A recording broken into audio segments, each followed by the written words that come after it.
to another episode. Today we are recording episode 110, and I can't believe I'm saying 110. Just realized that it seems like yesterday I started doing this, and here you go. We record these episodes on a weekly basis, and we talk to various influencers and decision makers and experts in a variety of topics in our language industry or in a technology industry. And today I have the honor and the pleasure to be joined by Veronica Hylak. Veronica, thank you so much for joining me. You don't need a lot of introduction, but I'll let you introduce yourself in a second. Thank you so much for taking the time and being with me on the call. I've been looking forward for this call, for this conversation for a while now since we started talking about doing this episode together. So you're welcome. And nice to meet you, by the way. The first time I'm meeting you online, so that's pretty cool. I know, nice to meet you too. It's been in the plan for about 2 months now. I'm finally getting to talk to you, which is awesome. Thanks so much. And just for the audience, if you don't mind, we say on this channel, everybody's got a story, right? So, and some of them are interesting. And, you know, the categories of these stories, they fall into one or two. One is I walked into the translation industry or the localization industry, language industry by accident. Or somebody tells me it's a happy coincidence. Or somebody says, you know, accidentally on purpose. So what do you fit? Tell us your story. I'm all three. I will say, so my mother owns a small boutique LSP. I have seen her run that since I was a baby. I can tell you firsthand, I still remember like the hard paper kind of deadlines on like the old Macs and, Thursday night, every single night she would have these language deadlines for a particular client. So I've seen it for the last 30 years, but really got active in the industry probably about 4 or 5 years ago. Falling into it. I was on the government side. I was more corporate, Sony, before that, Walmart. And my mother's company needed a piece of software. And me and my co-founder built it in our free time, just on our nights while we were working for the government. And long story short, a lot of people needed it. So it wound up launching as a free beta for a while at ATA a few years ago. And then we wound up having a partnership with Trados, and everything just kind of continued to unfold there, and eventually evolved into a translation plus interpreting management platform. So you come from the tech side, right, Veronica? You come from the tech side? Yeah. Tech side, yeah, 100%. Yeah. And what's your background from a tech perspective? I'm more on the product management side. A really funny pivot 180. I studied actually concert piano and communications in college. Very, very, very different. Wow. I was on a scholarship. Then my goal was to become a music copyright attorney. So I wound up working for Sony Music, got right into SQL database stuff, like pretty much right off. Oh my God. You're speaking my language now. No, it was like the music industry is like, they have billions and billions of unpaid royalties and, hundreds of thousands or millions of lines. So basically started that right away, and then pivoted into product management into the government side, where I started doing AI and ML for AI drone ships, which is like completely different, from that. And we were using it's funny, we never called it AI at the time. Like, we called it decision-making software. Very, very, very advanced. But we were keep it under wrap. Yeah, decision-making software. But it was the same decision-making software, I'll still say it to this day, that was used on like the Mars rover and everything like that.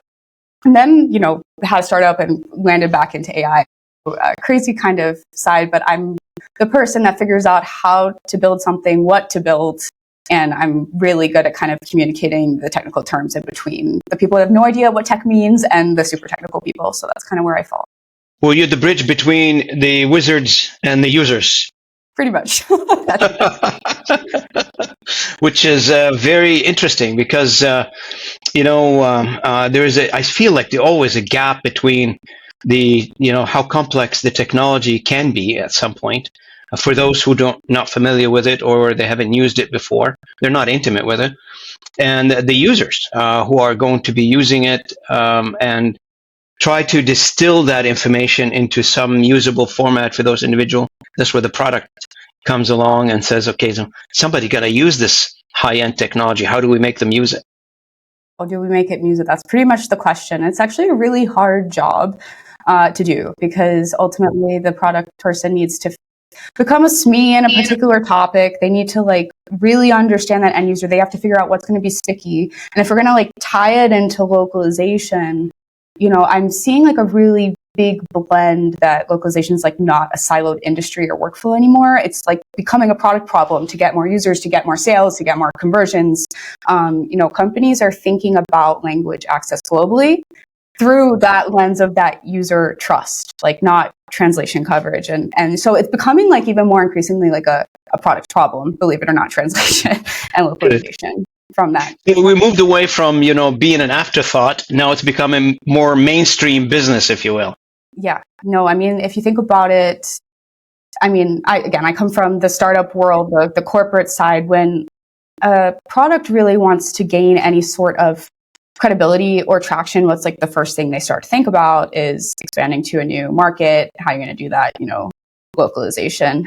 So it's pretty much how most people start to pivot into a, I want to say like a level of maturity in their platform, but to get user trust and get more users, pretty much. Absolutely, absolutely. Now, when we were chatting back and forth about the topic that we're going to address today, which is pretty timely, I guess, I distilled all that back and forth together, and I just sort of maybe frame it in a way for our audience. Today's conversation, hopefully, we will address, you know, the elephant in the room in the industry, I would call it, where we talk about translation as a feature and why Silicon Valley thinks the problem is solved, which I agree with you. And it's very dangerous to say it is solved, but hence it is not solved. And that's why we're going to demonstrate through our conversations today that this is a dangerous thread to be on, a track to be on, to think I download an app, I put it into my software, and, you know, Bob's your uncle. It's done. It's finished. Let's move on from there. And I agree with the topic, because a lot of times I hear people saying, you know, I mean, I got the conversation a few weeks ago. Somebody's telling me, we solved the language problem. Now what? So it's just, I get that all the time. I get it too.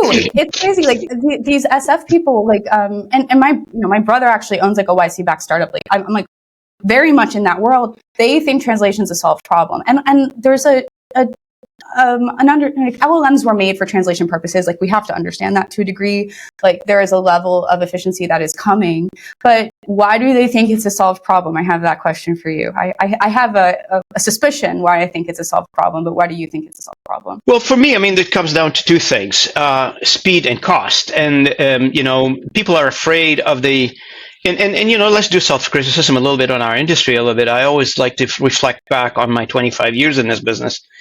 You know, when I first started doing this job, I was taken to a room and I said, I come from the tech background. I mean, I'm a computer science grad. I did not really do translation at all. I didn't know translation existed. All my life, I thought translation is an IP address translation. It is not language translation. I speak 3 languages. I never thought I need somebody to be the medium between taking the content from one language, putting it to another language. My first day on the job in this business, I was told, you know, I said, so this is the training. They're training me to be a business development person in this industry. I was taken to a room. I said, so what's the training here? Said, we take a content from one word, put it into another word. It was simpler time, I guess. Now it's not as simple as that. But I tell you, during those simple times and during I would call it the 100,000 foot pitch, if you will, we were able to grow the company at a multiple X's per year versus today. In order for the industry to remedy, I would call it, and again, self-criticism, part of the industry, right? So I'm allowed to do this.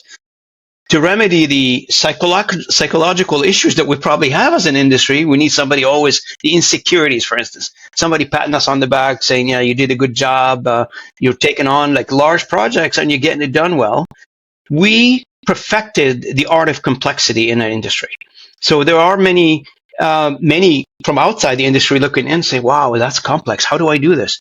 There was an article on Slater, I want to say about 6 months, a year ago, about Mr. Beast, a YouTube reality guy, personality, who says, I'm done with the localization industry. I'm going to open my own AI company. And when you ask what happened there, based on the article, I don't know the guy. I have no idea who he is. But based on the article, it says, too complex, too slow. Yeah, I had a friend of mine. He's a Forbes contributor. I think he's tech star mentor, I don't know. And he texted me about 2 months ago, and he was like, the pricing model of the localization industry is the worst that I've ever seen. Like, that was what he told me. He was launching like a healthcare startup of some sort, healthcare marketplace. And it was the funniest text I've ever received, because he's more in healthcare, medical kind of stuff. And like, he clearly spent several hours trying to understand how to localize his app, and it was extremely complex. He thought it was broken the way that it was being priced, and just too complicated. So yeah, I definitely hear that too. So from your perspective, what do you think it is? I think a lot of people don't know this industry exists. Like, that's my kind of gut feeling. There's no understanding or education of the nuance of this profession. So what happens? Well, they see Google Translate, they see ChatGPT translates, they go there, and that's kind of their first experience with translated content. And I just think we're invisible to many. So a lot assume we don't exist. So then what happens? I saw another startup come out of YC I think it's called Lingo Dev, that's promising to solve, kind of like a code first platform for localization, baking localization into the code. But there's no one in that startup that worked for our industry. They don't have a strong idea of how localization teams even function.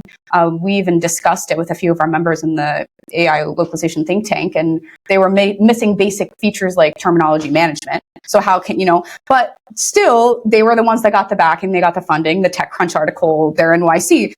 It's like, to a lot of people, a lot of these tech people, I just don't think they know we exist to a degree. Like, and it's kind of crazy to think about. That's right. That's right.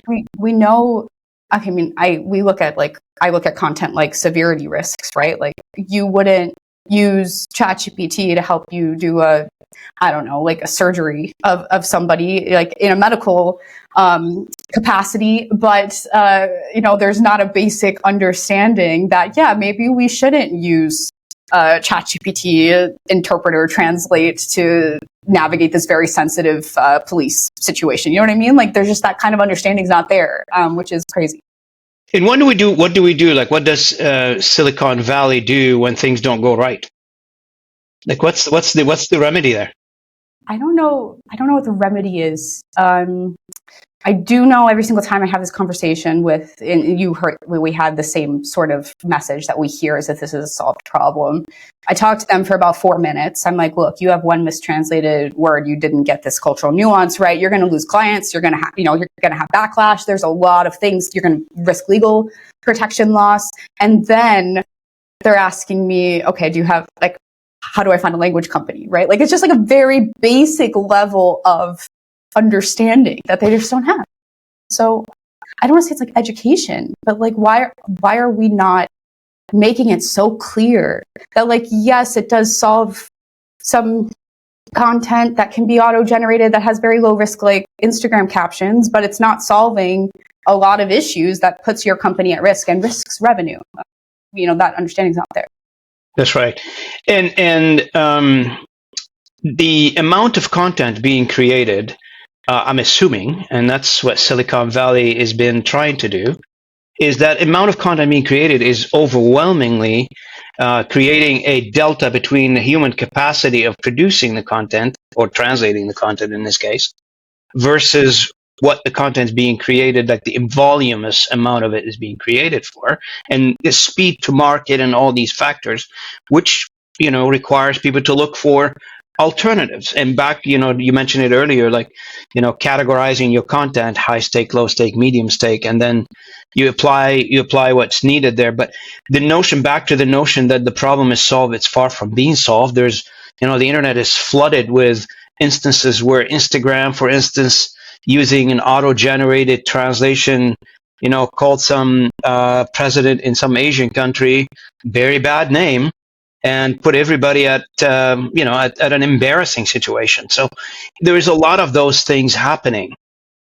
Yeah, and I think I go back to my stance that localization is a product problem, and I came across a stat from a blog post on User Pilot. I think it was such an interesting article because it was written by a product manager. It wasn't written by a linguist or a LSP or anything.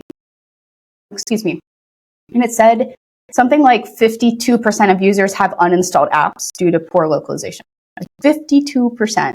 And it was just crazy because there was this quote that I loved. It was written in this article, something like, mobile app localization is not throwing your copy into Google Translate and calling it a day. Like, I think it was something along those lines. And this product manager became so passionate about making sure that every single word of their mobile interface was, understood and localized correctly, because it was impacting their conversions and it was impacting their sales. So yeah, I think it's I don't want to say again, the education. That's right. And the industry itself, like, stepping back a little bit, the industry itself, we're not a marketing industry, right? So like the automotive industry spends billions of dollars on marketing, right? The healthcare industry spends maybe trillions of dollars on marketing, telling the message, sending the story out. Our industry is shy. We don't, if you talk to the NIMSY of the world, or you talk to any of our research companies out there, we're not good at marketing ourselves as an industry, right? So that's not a secret. So we don't tell the story well, I think, as an industry. We need more of it. We need to tell it better, and we need to educate the public a little bit better to stop being an afterthought. I mean, even today, when somebody's building something, a software or a product of any sort, they build it in English. And then, 3/4 through the way of the product development cycle, somebody comes into the development team and says, hey, by the way, we got to put this in 20 languages. And they got to go back to ground zero, try to figure out the architecture. Yeah.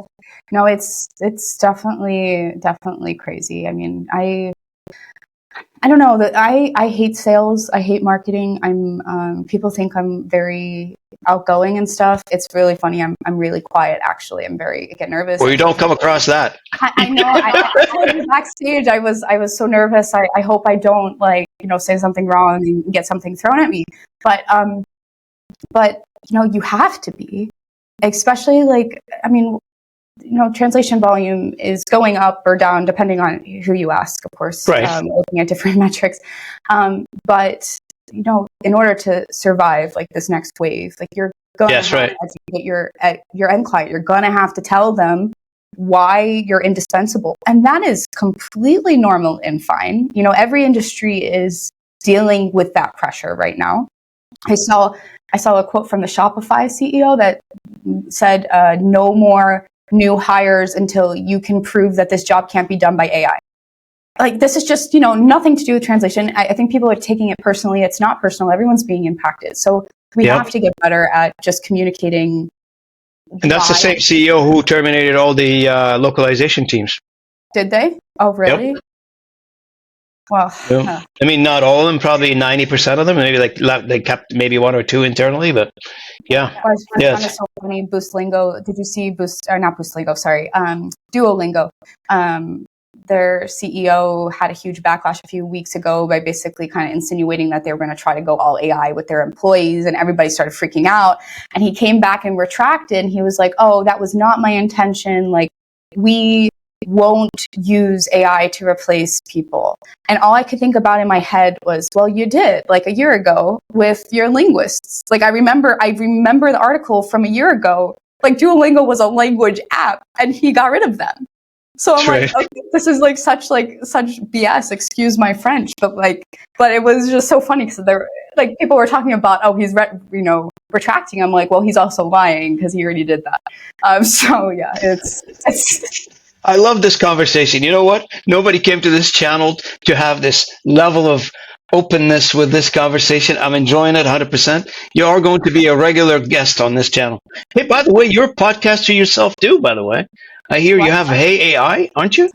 I do. I started it. It's so funny. I was in AI. I felt like every week I had outdated information because it's you see 40 new feature updates and you're like, oh my God, what's important? So then you don't look at any of it. So I selfishly started it as a project for myself just to distill it into the top 5 important updates for the week. I originally started as a written blog. My partner was like, nobody's going to read that, Veronica, go on YouTube because at least I can listen to it as I'm walking. And it took off. I had quite a few videos on LinkedIn that hit 6-7 million views. And I just really enjoy it because it forces me. I'm not like a software developer by trade, even if I like had to be very technical in my roles. So it forces me to like look at, like, for example, a research paper of a new Google architecture called Titans, like how they're doing memory recall, distill it and understand it for myself, and then like take another level of understanding and explain it to everybody else. I really like doing it. It takes a lot of time, but yeah, it's been a really fun project for me.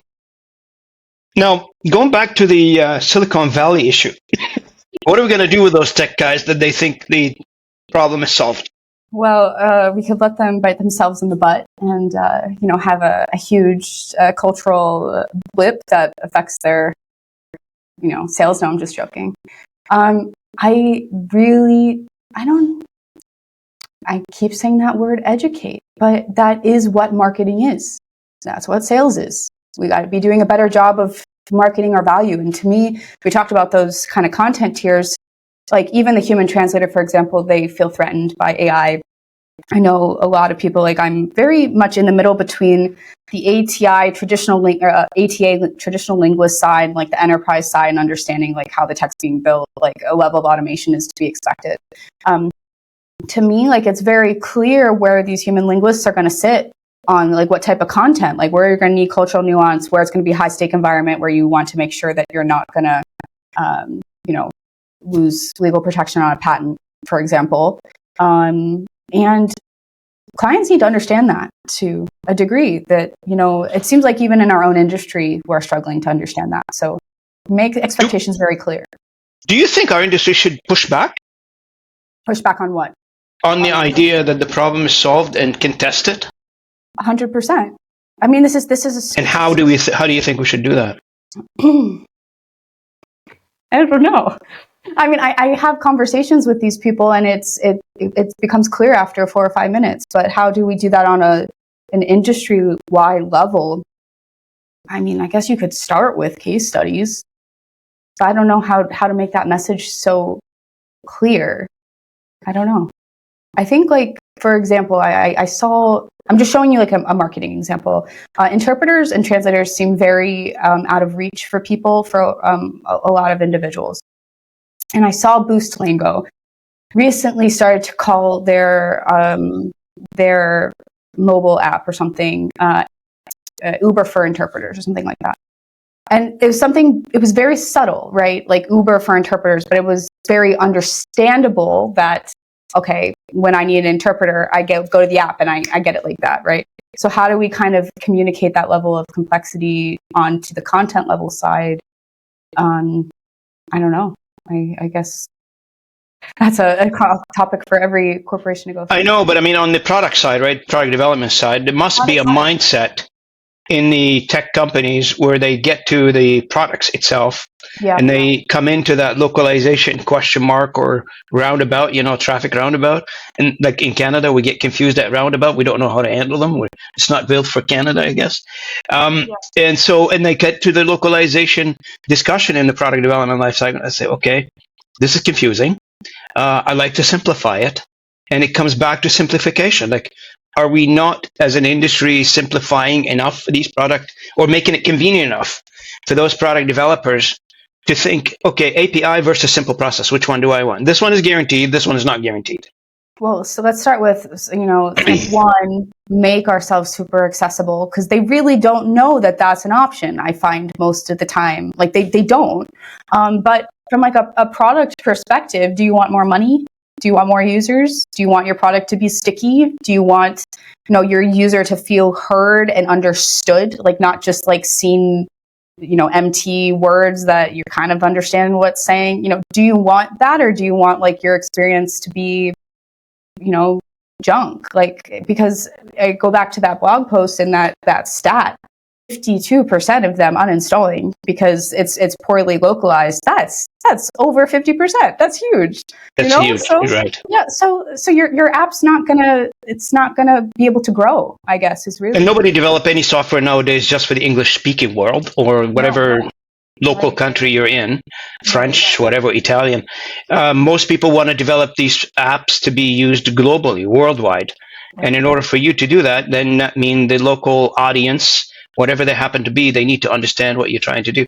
Back in the days, 20 years ago, there was a saying, specifically in North America, in the US, if you don't speak English, you don't buy our products. And they were proud of that. Some companies, and I won't name any companies, they were proud of that. You don't deserve to buy our product if you don't speak English. Globalization happened, and now products are going between borders, countries, etc., freely. And now the competition is not, it's locally as much as it's globally, and they're all intertwined. So therefore, you have to put your product in that available to your global audience in their language, by the way. I mean, even with, the app that I co-founded, that became a question pretty early on. We had users, I think, in 18 or 19 different countries at one point. And that was the question. Like, we were getting requests in Arabic, we were getting requests in German, and we were US based, right? Like, this was not something that originally thought, but we couldn't tap into those markets until we did that. And I mean, I don't know if this is because it was an app for the language industry, never even came across my mind to ever use MT.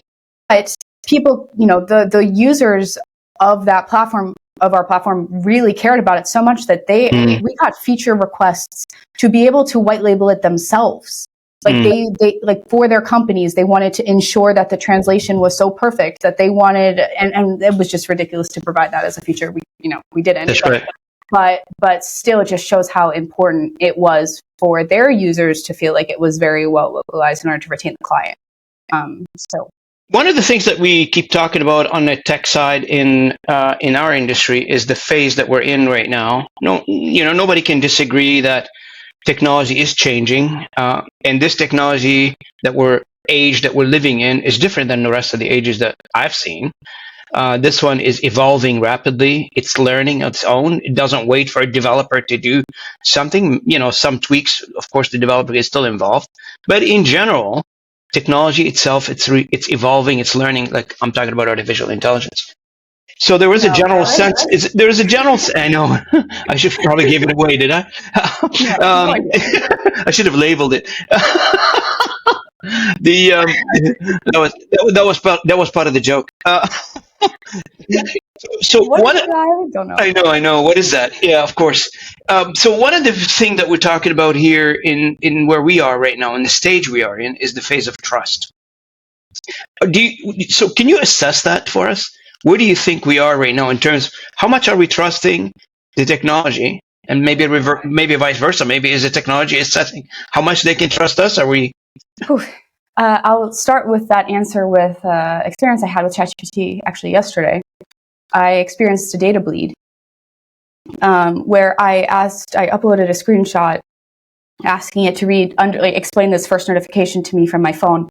And it was something like, your fridge was opened and needs to change the water filter. Like, that was the notification. But instead, it responded, this notification shows that you paid a $50 Cash App transaction to John Ellis or something like this. And it started to list out all of, personal names, transaction, financial information. And I'm sitting there, I'm like, I don't know what John Ellis, like, who is that? I don't have Cash App. Like, this is like crazy. Like, where are you getting this from? And ChatGPT was like, sorry, my bad. This is actually what your notification means. And then it proceeds to read me something about Apple Wallet, adding this one card.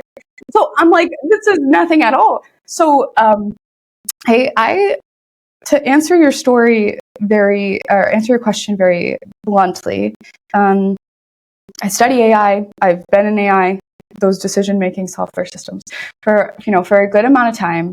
I also apply it very sparingly within my own life because I think most of them are toys. I hate the word AI agent. I know that's like the new buzzword. I really hate it because I see these LinkedIn posts, or even just, use cases. And they're like, I just got rid of 15 people with this AI agent architecture, blah, blah, blah, blah. And I'm just looking at it, I'm like, that's going to run one scenario. No way. Like, I'm like, it's not built for reliability. A lot of them. I am not saying that that's not true 100%. Like, it absolutely, especially in our industry, they're building a lot of these systems for precision. That's all they're working on. They're being very cognizant about that, and absolutely they're getting, performance results. But for the majority of these AI tools that I'm seeing, they're toys at best. And I'll give one more example. I turned down a CPO position that I was interviewing for a couple months ago for a Series A fintech company here in the UK.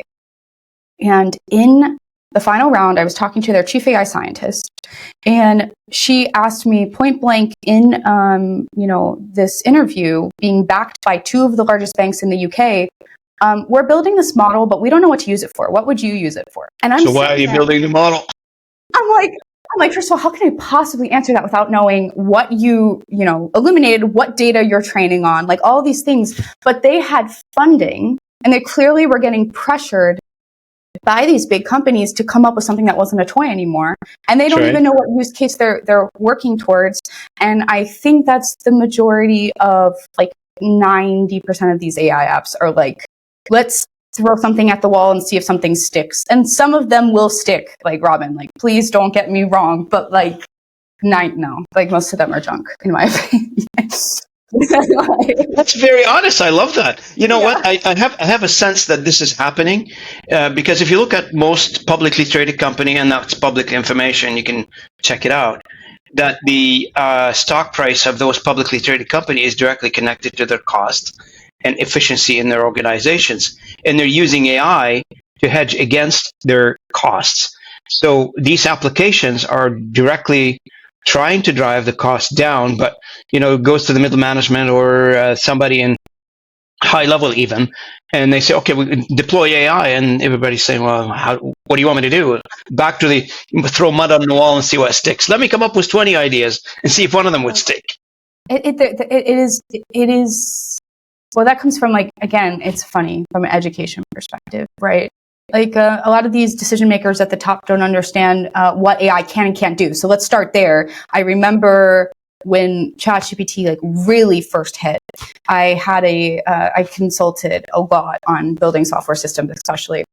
Had this what's it called, video surveillance company contact me through a conference I spoke at, and they wanted me to implement AI, blah blah blah. And I met with them, and they're like, we want to implement ChatGPT to help us determine the report types when something happens, like, in I guess like a parking lot, somebody steals a car or there's a pet accident or something. And I'm looking at them, I'm like, you're going to implement ChatGPT to do something that would, you could fix with adding one single field saying incident type. Like that's like, they just want to implement AI everywhere. And they don't really know, like, LLMs are not really, like, there's a lot of ways they could do object detection or anything that they didn't even have, like, vision implemented, but they wanted to use ChatGPT to auto figure out the incident type on these reports. And it was just like a lack of education. Again, like, they don't understand what type of AI to use for what situation. So speaking of that, and since you are an expert on this, I got to ask you, so what makes it a good AI application? What are the main characteristics for that, in your opinion? Really, I can give you a very clean answer on this. It's reliable. That output's reliable 85% of the time. It's getting very consistent results. It is protecting your data. That is really the only goal that I can see very, clearly. If you're not getting reliable output that you want, then it's it's junk, as I keep saying. But That's right. That's right. And I heard a lot of conversations specifically to our industry, that goes back and forth between the data scientist and the linguists. Have you ever had that conversation? Like, from a training of the AI perspective, the data scientist says, give me the files, I'll train it. The linguist says, hang on a second now. I'm not sure if these files are correct. And the output validation is going to take you forever. I have not personally been part of those conversations. You have to talk to, like, Marina Pancheva on that. She would love to talk to you about that. What's your opinion? What's your opinion on the matter? What I can tell you is what's the classic phrase they say, garbage in, garbage out, right? So, if a lot of the assets, the translation memories, the term bases, like everything that people are using are not cleaned, they're really messy.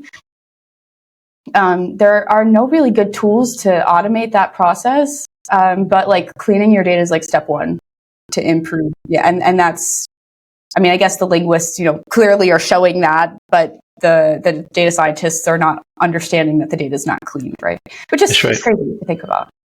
That's right. Like, and there is this notion of good enough, right? So, and I don't know when good enough it becomes dangerous. Sometimes good enough is good enough. I don't know, but there is a threshold I think people are passing where good enough is not applied anymore because now it's becoming into dangerous territory. Yeah. Well, let's think about it from, again, education, education, education. Keep saying it. The majority of people on this planet, their first interaction with translation is how? Through social media. It's through Facebook. It's through Instagram. It's through TikTok. It's through YouTube. And a lot of those use API plugins like Google Translate. That accuracy is like 82% at best, average, some 55 or less. And I feel like partially some users have accepted that that's the standard, which isn't good. Like, I'm not talking about like apps that you're trying to sell, but like they've kind of accepted that when they see an Instagram post in English and it's translated to Arabic, for example, that it's going to be good enough, and that's just okay. And is it? I don't know. Instagram caption doesn't need to go through a human linguist verification. It never would. But I think also I remember Trados came out with this phrase a couple years ago, year and a half ago, called "translate everything." And at the time, I thought it was like really kind of stupid, to be honest. But then I was like, actually, what they're saying, which is totally true, is we are having the ability to touch so much more content than never would have been translated before. So to a level, there's a additional accessibility that a lot of people wouldn't have even had remote access to this kind of information. So I don't really know that answer, but I do know that it's not something that can just completely be like that tier 2, tier 3 I always talk about. Is like that we can't even begin to touch that safely, I think. Yeah, and like every time the technology evolves, it proves that we still have some growing to do as a human. So not just necessarily applicability of how technology is being used in taking content from one language, put it into another language, to somewhat accurately. Accuracy and quality is in the eyes of the beholder. I guess the reader and the consumer of that content can make that decision. Some of them are more vocal than the others, and I can give a few examples on this one. The idea here is that, look, we're going to continue evolving, but we're going to transfer to the technology what we know as humans. So to a large extent, starts to replicate us. It starts to understand it a little better. And this is where ethics comes in. This is where, equality comes in, and who's monitoring all this and who's keeping the check on that, right? So when we take a dry topic like legal or scientific topics, and we put them in one language and put them in AI and produce them in another language, that's one thing. But when you inject this whole ethical way of translating and making sure, like I with the team in Riyadh November, and I did a workshop on a human in the middle for young graduates from University of King Khalid in Riyadh, and there was like a few hundred people in the room, and the workshop was around human in the middle when it comes to AI output. So you get AI output or machine translation output, but at the same time, you keep the human engaged in that, vetting it, looking at it, trying to see it. And all these young students were coming out of university thinking that, and that's why they attended the workshop, do I still have a job by the end of my graduation? Or AI is going to take my job, right? So I take a medical drug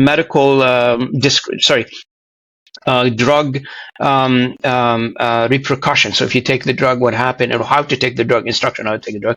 Very simple, like instruction to the patient. I generate it in English and I generate it in Arabic. I speak Arabic. So I put it up on the wall, and that was my first slide. And I spent the hour discussing 3-4 sentences in Arabic. I got hands coming up saying, this is wrong. And to me, I'm reading it, it looks good. But to the people who are immersed in their cultures, who are immersed in their language, there is 100 ways that this is wrong.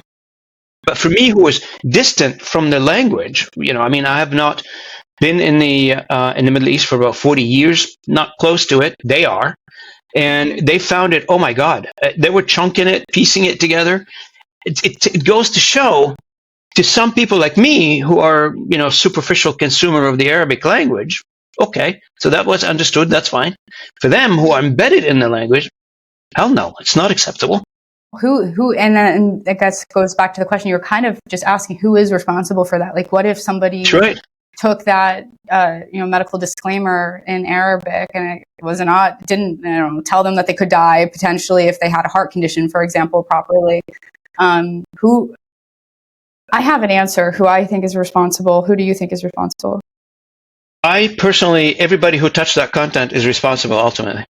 I think ultimately, yes, to a degree. I think it's ultimately the final deliverer, like who put that final stamp. In that case, it would be the medical company, because they decided at that point, and goes back to like, you would never do this, right? Because this is a significant amount of lawsuits and everything else. Like, why would you take that risk? They, at the end of the day, made that decision that good enough was good enough, and it wasn't. That's right.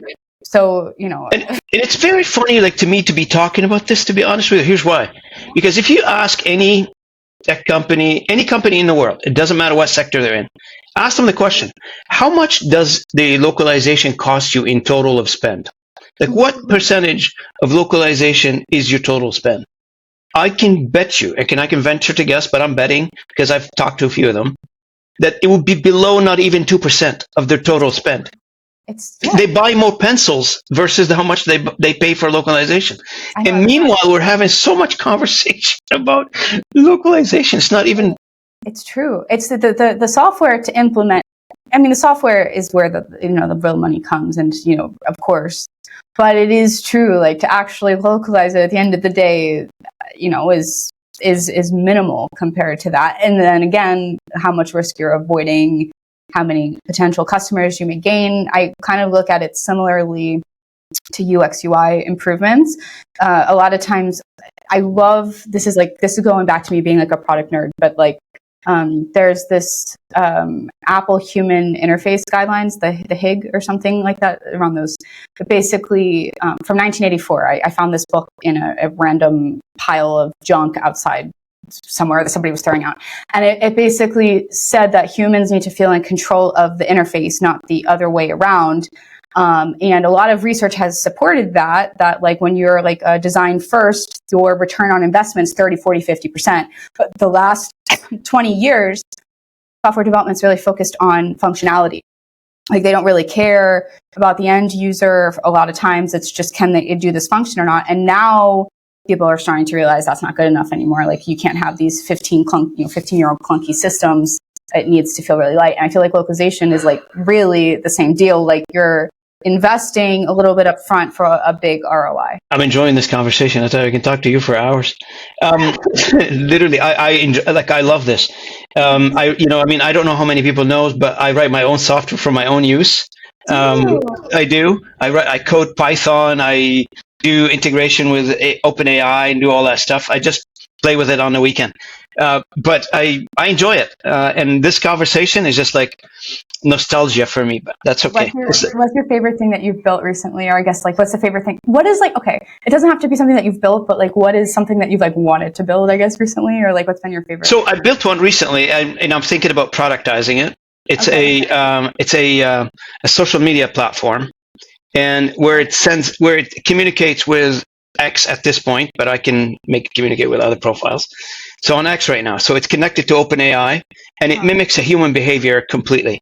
It produces jokes, it produces facts, it goes to news websites of any topic I wanted to, distill the news, formulates it into 145 characters, and sends it out. And it recycles through. I gave it like 7 different behaviors. It depends on the day.